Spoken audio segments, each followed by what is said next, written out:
자, 요 마지막 36번째 부분은 고린도후서 12장 19절부터 13장 10절까지 이제 고린도 전후서를 마무리하는 부분이 됩니다. 이 부분은 이제 세 번째 방문에 대한 약속을 바울이 하고 있는데요. 여러분, 이 부분이 이 마지막 결론 부분은 아니죠. 왜냐면 앞서서 우리가 계속해서 이야기했듯이 고린도후서 10장부터 13장까지는 앞에 1장부터 9장보다 먼저 보낸 편지예요. 그렇죠? 그러니까 이게 최종적인 결론이 될 수는 없습니다. 그래서 이게 끝이 아니다라는 것들을 여러분들 염두하시고 다 읽어오셨겠죠. 우리 한번 자세하게 어떤 내용들을 이야기하고 있는지 한번 봅시다. 19절. 아마도 여러분은 우리가 지금까지 여러분에게 자기 변명을 하고 있는 줄로 생각할 것입니다. 그러나 우리는 그리스도를 믿는 사람으로서 하나님 앞에서 말하는 것입니다. 사랑하는 교우 여러분, 이 모든 것은 여러분에게 덕이 되게 하려는 것입니다. 자, 지금까지 바울이 뭐를 이야기했습니까? 자기 자랑했잖아요. 자기 자랑. 자기 자랑을 한 목적이 뭐냐면 그건 자기 변명하려고 한 게 아니다. 그럼 왜 했냐? 고린도 교회에 덕이 되게 하려고, 덕을 세우려고 한 것이다. 덕이 되게 하다. 오이코도메. 계속해서 했는데요. 건물을 세우는 거예요. 세우는. 고린도 교회를 세우는 거예요. 거짓 선지자들은 고린도 교회를 어떻게 했어요? 무너뜨렸어. 근데 바울은 고린도 교회를 오이코도메 세우기 위해서 자기 부득불, 자기 자랑을 했다는 거예요. 또 그런 목적이 있고 더불어서 그리스도 안에서 그리고 또 하나님 앞에서 한 것이기 때문에 바울은 결코 이 자기 자랑에 있어서 부끄러운 것이 없다. 내가 인간적인 자랑을 한 게 아니라 그리스도 안에서 하나님 앞에서 한 것이다. 20절. 내가 두려워하는 것은 내가 가서 여러분을 만나볼 때에 여러분이 혹시 내 기대에 어긋나지 않을까 하는 것과 또 내가 여러분의 기대에 어긋나지 않을까 하는 것입니다. 또 여러분 가운데에 싸움과 시기와 분노와 경쟁심과 비방과 수군거림과 교만과 무질서가 있지나 않을까 두렵습니다. 자, 바울이 원하는 것은 뭐냐면 고린도 교회가 지금 거짓 사도들을 따라간 것을 회개하고 깨어진 바울과의 관계를 회복하는 거예요. 무엇을 통해서? 지금 보내는 이 편지를 통해서. 만약 이렇게 편지를 보냈는데 이 관계가 회복되지 않았다. 그리고 그 상태로 고린도 교회를 방문했을 때는 평소 바울이 보여주던 모습이 아닌 것. 여러분이 혹시 내 기대에 어긋나지 않을 것과 하는 것과 내가 여러분의 기대에 어긋난다는 것은 바울은 원래 저런 사람이 아닌데 하는 그 모습을 보여주게 될까봐 걱정한다는 거예요. 그러니까 지금까지 고린도 교인들이 바울에 대한 기대는 뭐예요? 바울 만나서는 뭐 약하고 뭐 말도 잘 못하고 뭐 우리 잘못해도 뭐 크게 뭐라 하지도 않고 이것을 생각했는데 이번에는 만나면 진짜 너희들 이제 큰일 난다 경고하는 거잖아요. 특히 고린도 교회 안에 있는 이 분열, 고린도 전서에서 고린도 교회는 지금 4개의 분파로 분열되어 있었죠. 그리고 그것뿐만 아니라 여러분 보세요. 만약에 고린도 교회 전체가 교인들 100명이 있다면 100명 다 거짓 사도들에게 따라갔을까요? 아닐 거예요. 또 일부는 그래도 우리 담임 목사님, 우리 원로 목사님, 바울 선생님 그렇게 분명히 이야기했을 거예요. 그러니까 거짓 사도파, 바울파 또 이렇게 분열이 생겨서 이 서로 간에 분열하고 싸움하고 시기하고 분노, 경쟁, 비방, 수군거림, 교만, 무질서가 있었다는 거죠. 근데 그것이 바울이 방문했을 때는 없기를 바란다는 거예요. 어떻게? 대적자들의 편을 들었던 사람들이 다 돌아오는 것으로. 21절 내가 여러분에게 다시 갈 때에 여러분 때문에 내 하나님께 내가 부끄러움을 당하지는 않을까 걱정이 됩니다. 또 내가 전에 죄를 지은 많은 사람들이 스스로 행한 부정함과 음란함과 방탕함을 회개하지 않는 것을 보고서 슬피 울게 되지는 않을까 걱정이 됩니다. 자, 이 고린도 교인들이 올바른 진리를 따르지 않고 거짓 사도를 따라갔어요. 근데 그 모습을 바른 상태로 만들지 못한 바울이 하나님 앞에 섰을 때 하나님께서 혹시 질책하실까, 책망하실까 두려워하고 있어요. 나아가서 여기에 부정함, 음란, 방탕 이런 표현이 나오는데요. 이런 표현들은 성적인 타락이랑 연결되어져 있는 단어들이에요.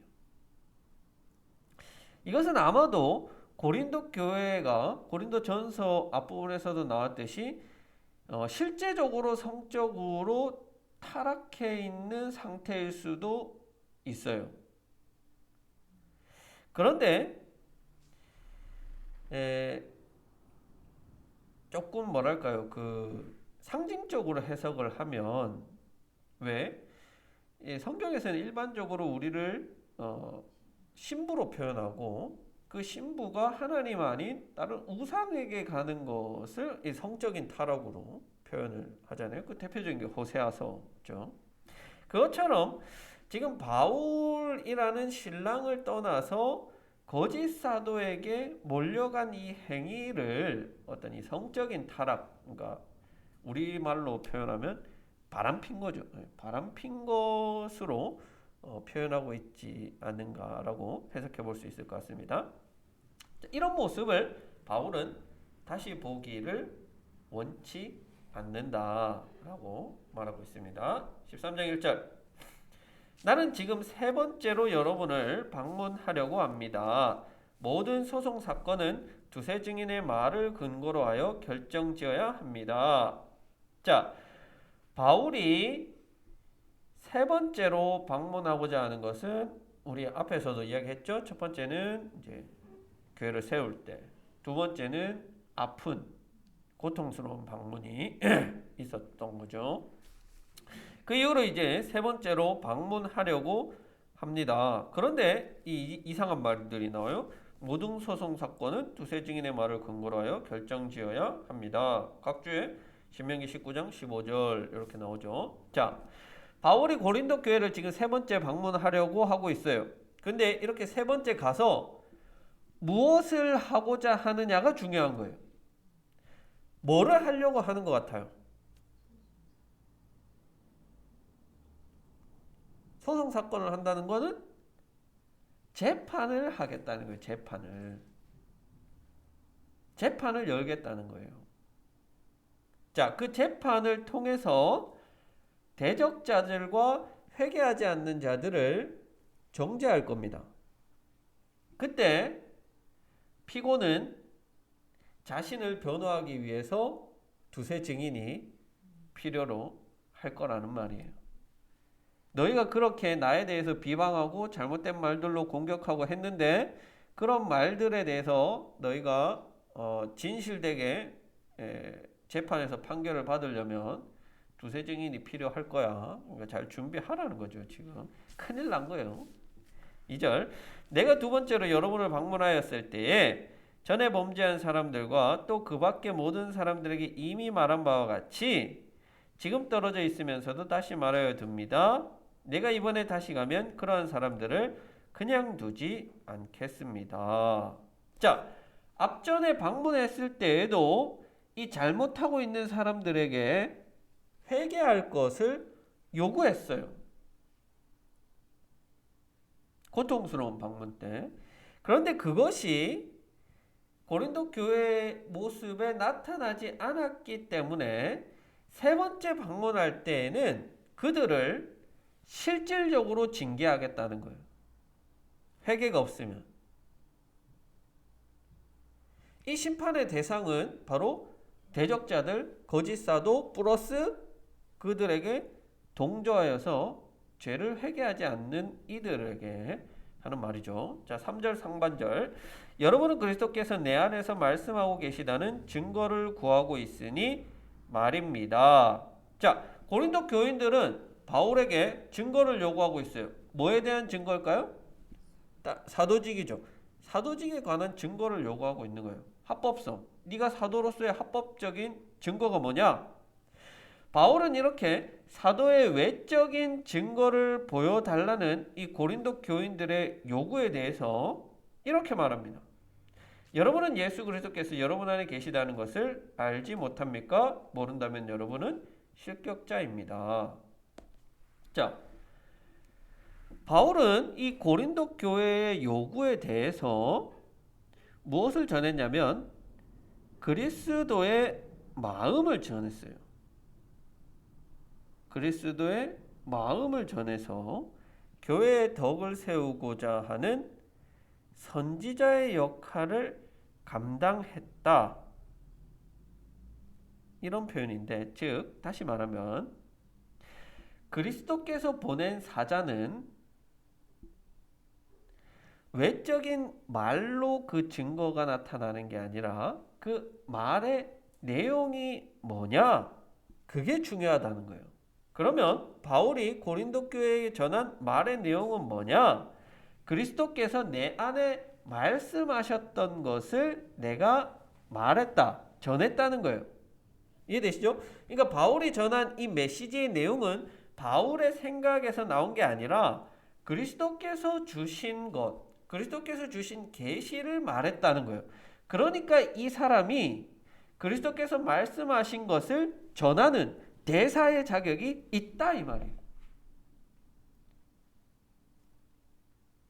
3절 하반절에 4절. 자, 4절. 그분은 약하셔서 십자가에 못 박혀 죽으셨지만 하나님의 능력으로 살아계십니다. 우리도 그분 안에 약합니다마는 하나님의 능력으로 그분과 함께 살아나서 여러분을 대할 것입니다. 자, 약함을 이야기해요. 그리스도께서는 십자가에 달려 죽으셨어요. 그런데 그 십자가에 달려 죽은 게 그리스도께서 약해서 그러냐? 아니라는 거죠. 그리스도께서 약하셔서 십자가에 달려 죽은 게 아니에요. 또 그리스도께서 약해서 바울을 통해 약하게, 세지 않게 고린도 교회에 말하는 게 아니라는 거예요. 그리스도의 그 약함을 통해서 그리스도의 능력이 나타난다는 거예요. 자, 바울이 고린도 교회에게 약하게 대하는 거, 약하게 말하는 거, 이거는 바울이 실제로 약하다는 게 아니라는 거죠. 그렇게 약하게 하는 것을 통해서 누구의 능력이 나타나요? 그리스도의 능력이 나타나기 때문에, 하나님의 능력이 나타나기 때문에 바울은 약하게 한다는 거예요. 누구를 따라서? 예수님이 그렇게 하셨던 것처럼, 예수님의 약함을 통해서 하나님의 능력이 나타난 것처럼 바울도 약하게 하는 거예요. 왜? 하나님의 능력이 그 약함을 통해서 나타나기 때문에. 여러분 맞잖아요. 우리도 맞아요. 어떠니 우리 목회나 교회 생활할 때도 그래요. 센 목사님들이 있어요, 그렇죠? 그런 목사님들이 와 카리스마 있다, 와 뭐 멋있다 이렇게 우리가 이야기할 수는 있지만 실제로 그 모습 속에서 어떤 하나님의 능력이 나타나는지 아니면 그게 그 목사님 자신의 모습인지 우리가 그거를 판단할 필요가 있다는 거죠. 자, 5절. 여러분은 자기가 믿음 안에 있는지를 스스로 시험해 보고 스스로 검증해 보십시오. 여러분은 예수 그리스도께서 여러분 안에 계시다는 것을 알지 못합니까? 모른다면 여러분은 실격자입니다. 자, 앞서서 바울은 자신이 이제 고린도 교회 갈 건데 가게 되면 아주 내가 이제 막 강하게 책망할 거야 라고 분명히 예고했어요. 저 이제 재판을 할 거야. 그런데 여기서 어투가 싹 바뀌어요. 어떻게 바뀌냐면 그들의 양심에 호소하고 있어요. 양심에. 너희들 양심에 한번 스스로 한번 생각해봐. 지금 바르게 하고 있는지 시험해봐. 이렇게 하는 것은 여러분 마지막으로 지금 기회를 주는 거죠. 그렇죠? 가기 전에 실질적인 재판과 징계가 있기 전에 마지막으로 양심에 호소하면서 기회를 주는 거예요. 어떤 기회를 주느냐? 너희들 마음 안에 참된 믿음이 있는지, 또 그들 자신이 정말 지금 그리스도 안에 거하고 있는지, 아니면 거짓 사도의 거짓된 복음 안에 있는지를 점검해 봐야 되는 거예요. 이들은, 고린도 교인들은 지금 거꾸로 하고 있어요. 뭐를 거꾸로 하고 있냐면 자기들이 복음 안에 있는지, 자기들이 그리스도 안에 있는지를 점검해 봐야 되는데 지금 누구를 점검하고 있어요? 바울을 점검하고 있잖아요. 어떻게? 증거 내놔라. 사도라는 증거 내놔라. 거꾸로 되고 있는 거예요. 나를 향해서 증거를 내놓으라 할 게 아니라 지금 너희가 그리스도 안에 있는지 한번 점검해 봐라. 너희가 만약에 그리스도 안에 있는지 잘 모르겠다 하면 너희는 실격자라고 이야기하는데, 원어로 직역하면 너희가 시험에 통과하지 못한다면, 이런 뜻이에요. 스스로 한번 시험해 보는 거예요. 그렇게 스스로 점검하고 시험했을 때 그 시험에 너희가 통과하지 못했다, 너희는 그 시험에 통과하지 지금 못하고 있다라고 바울이 단적으로 고린도 교회에 대한 어떤 이 판단, 그런 의견을 드러내고 있는 거죠. 6절. 그러나 나는 우리가 실격자가 아니라는 것을 여러분이 알게 되기를 바랍니다. 자, 고린도 교인들이 바울은 그 시험에 통과한 사람이라는 것을 알기를 바래요. 그렇게 시험을 통과한 바울이 전한 복음을 받아들인 고린도 교인들도 시험을 통과할 거예요. 그렇죠? 그 시험을 통과하지 못한다면 그건 바울이 전한 복음을 받아들이는 자들이 아닌 거예요. 이 말은 다른 한편으로 복음을 전한 바울과 그것을 받아들인 고린도 교회 사이에는 이 영적인 연결, 유대 관계로 연결되어 있다는 거예요. 바울이 올바른 복음을 전했다면 성도들도 그 올바른 복음을 통해서 건강한 신앙생활로 나아가게 된다는 거예요. 그런데 바울이 이 잘못된 복음 혹은 거짓 사도들의 복음을 받아들였다면, 전했다면 그들도 그것을 받아들였기에 올바른 신앙을 하지 못했다는 거죠. 7절. 우리는 여러분이 악을 저지르지 않게 되기를 하나님께 기도합니다. 그것은 우리가 합격자임을 드러내려는 것이 아니라 우리는 실격자인 것처럼 보일지라도 여러분만은 옳은 일을 하게 하려고 하는 것입니다. 자, 바울은 고린도 교회를 위해서 고린도 교회가 악을 행하지 않게 해주십시오라고 기도했어요. 여기서 고린도 교회가 악을 행한다는 것은 우리가 어떤 윤리적으로 잘못된 죄를 짓는 것, 이런 것을 가리키는 것은 아니죠. 바울의 이 사도적 권위를 인정하고 회개하는 것, 그것을 원하는 거죠. 바울의 사도성을 인정하지 않는 것, 그것을 일종의 악으로 표현하고 있는 거예요. 자, 이렇게 바울이 자신이 기도하고 있다, 이런 것을 알리는 것은 바울 스스로가 야, 니들은 나한테 그렇게 잘못했지만 나는 너희를 위해서 이렇게 기도하고 있어, 나 좋은 사람이야, 이렇게 말하고자 하는 것보다는 고린도 교회가 실제로 이렇게 회개하고 돌아오기를 바라는 마음을 표현한 것이겠죠. 8절. 우리는 진리를 거슬러서는 아무것도 할 수 없고 오직 진리를 위해서만 무언가 할 수 있습니다. 바울이 한 이 모든 행위들은 진리와 합하다는 거죠. 바울이 실제로 엄하게 할지라도 그것은 진리에 합한 거고, 반대로 진리를 행하지 않는 자들은 누굴까요? 대적자들이죠. 거짓 사도들인 거예요. 9절. 우리는 약하더라도 여러분이 강하면 그것을 우리는 기뻐합니다. 우리는 여러분이 완전하게 되기를 기도합니다. 7절의 반복이죠. 7절과 같은 말이에요. 10절. 내가 떠나 있는 동안에 이렇게 편지를 하는 것은 내가 가서 주님께서 주신 권한을 가지고 사건들을 처리할 때에 너무 엄하게 대할 필요가 없게 하려는 것입니다. 이 권위는 여러분을 넘어뜨리려고 주신 것이 아니라 세우라고 주신 것입니다. 오이코도메. 바울의 이 편지가 지금 굉장히 좀 엄하다거나 자랑을 했다거나 해서 이게 바울이 어리석어서 그런 게 아니고 또 엄해서 그런 게 아니고 분명한 목적이 있는 거예요. 뭐요? 고린도 교회가 회개하고 돌아오는 것에 대한 목적이 있는 거예요. 그래서 지금 이 편지를 받고 회개하고 돌아와야지. 그렇지 않으면 실제로 세 번째 방문을 해서 만났을 때는 얼굴 붉히는 일이 생기겠죠. 그래서 그거를 원치 않는다는 거예요. 11절 끝으로 말합니다. 형제자매 여러분 기뻐하십시오. 온전하게 되기를 힘쓰십시오. 서로 격려하십시오. 같은 마음을 품으십시오. 화평하게 지내십시오. 그리하면 사랑과 평화의 하나님께서 여러분과 함께 하실 것입니다. 자, 바울은 지금까지 아주 시게 말했어요. 내가 재판할 거야. 징계할 거야.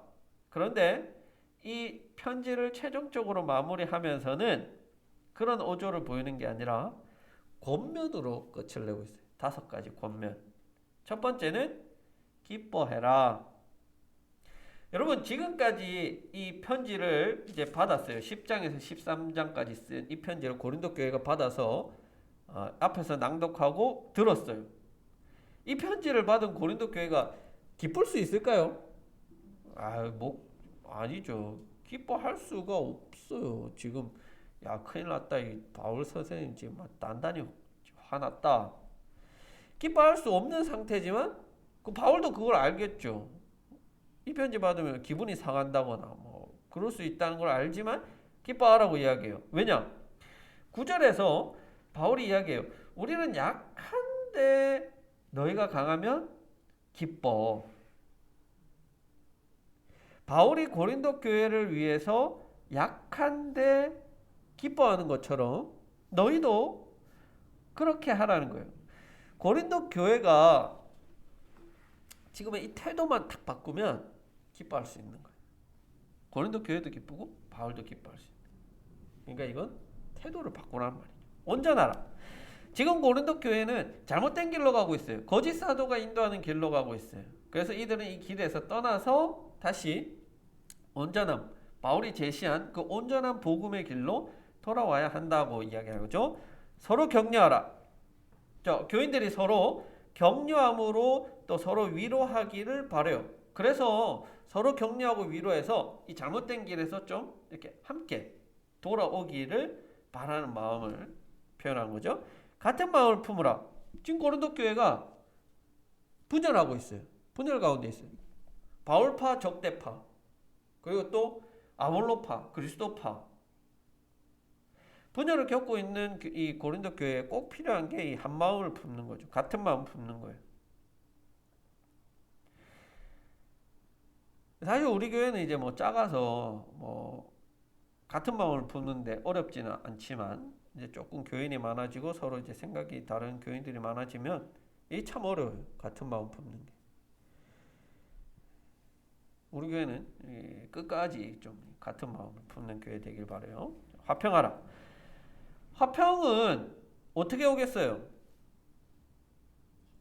같은 마음을 품으면 화평이 오는 거예요. 그렇죠? 지금 분열하고 있으니까 화평이 없는 거예요. 마음을 같이 할 때 주어지는 결과가 화평인 거예요. 교회 안에 이 분쟁이 없는 상황을 이야기하는 거죠. 자, 그렇게 되면 하나님께서 이 고린도 교회와 함께 하신다 이런 표현이 아니에요.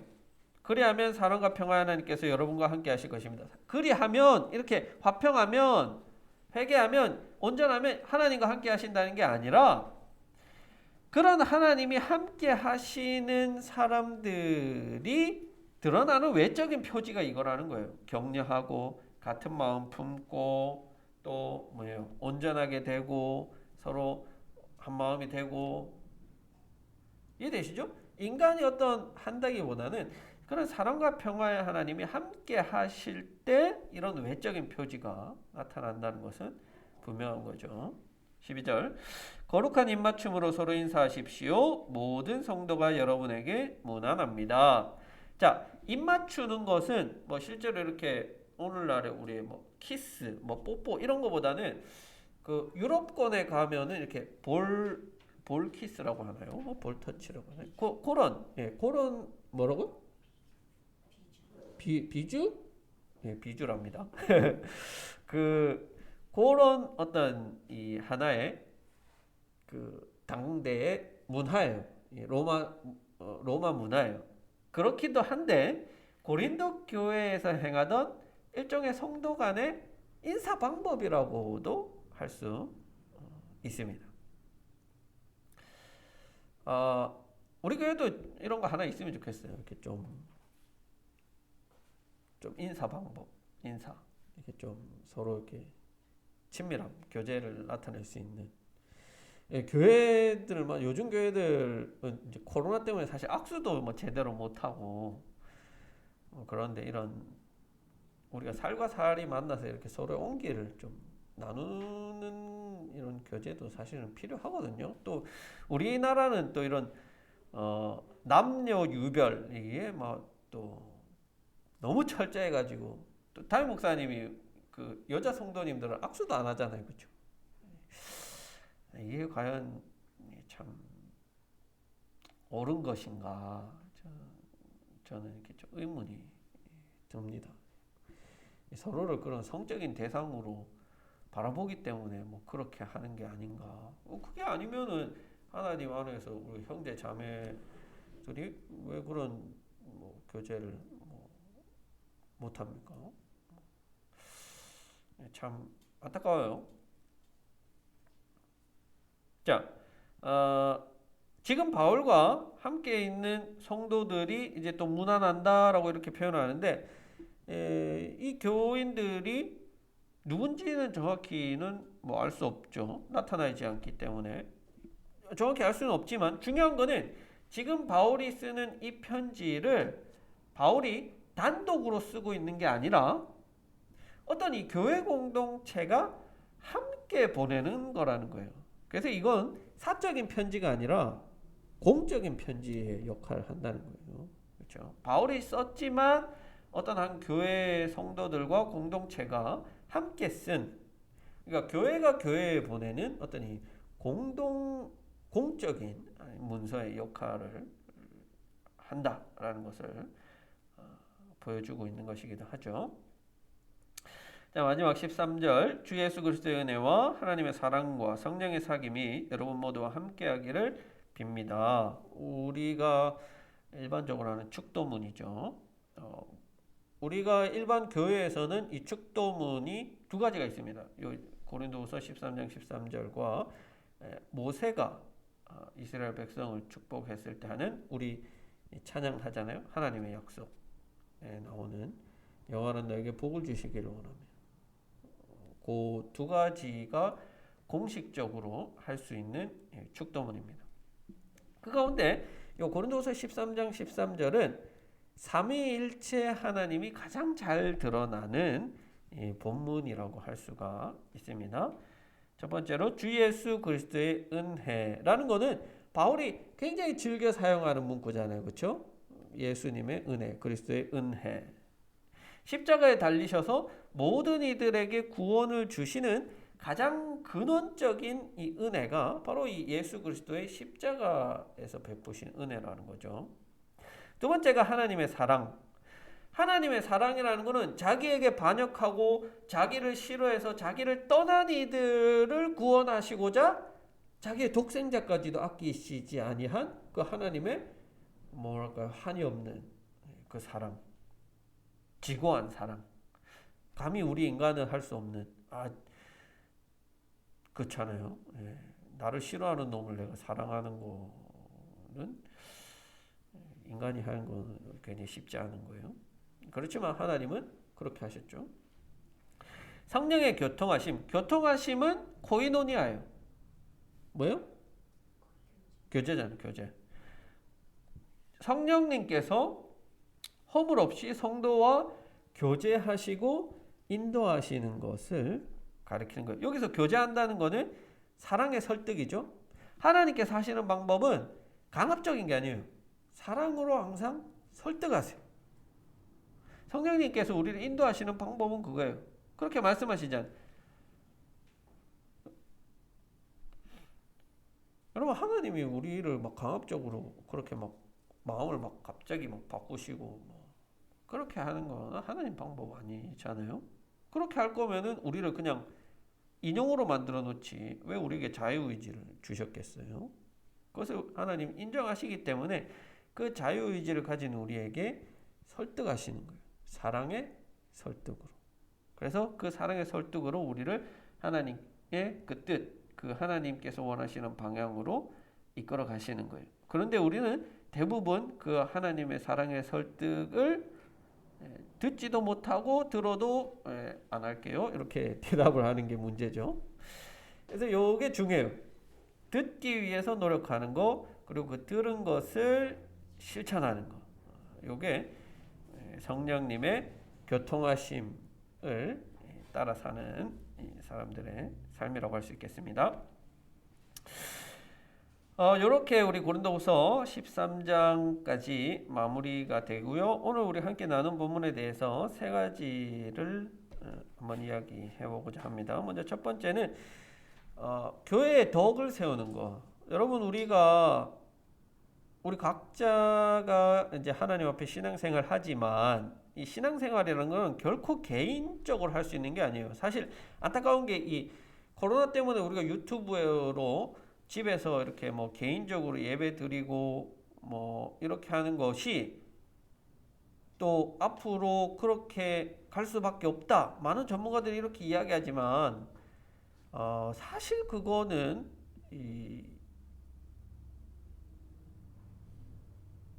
좋은 게 아니에요. 이 신앙생활이라는 건 항상 이 공동체적으로 하는 거예요. 여러분, 성경 어디에도 혼자 예수님 잘 믿고 뭐 잘 살았다 이런 사람은 한 명도 없어요. 반드시 신앙은 공동체적으로 갈 수밖에 없습니다. 그래서 이 공동체로 간다는 것은 결국에는 개인의 이익보다는 교회의 덕, 교회를 세우는 것, 오이코도메 이게 사실은 우선이 되어야 한다는 거죠. 그렇기 때문에 내가 좀 하기 싫어도 내가 이거 뭐 교회에서 숙제 내줄 때 이거 뭐 나는 별로 하기 싫다. 그럴 수는 있어요. 그런데 이걸 그렇게 보면 안 되고 교회 공동체의 덕을 세우는 데는 그러면 내가 해야지. 예. 그런 어떤 마인드가 필요하다는 거예요. 그래서 우리가 제일 먼저 신앙생활을 할 때 교회의 덕을 세우는 것, 공동체의 덕을 세우는 것을 좀 우선으로 여길 필요가 있습니다. 자, 두 번째는 잘못된 것에 대해서는 우리 교회가 또 이렇게 단호하게 대처할 필요가 있습니다. 이 거짓 사도들이나 이런 거기에 동조하는 이들을 바울이 강하게 질책하겠다, 심판하겠다 이야기합니다. 그리고 이것들이 잘 해결되었다라는 것이 우리가 앞에서 살펴봤던 거죠. 요즘 교회들은 이런 것들에 대해서 너무 이렇게 좀 물러요.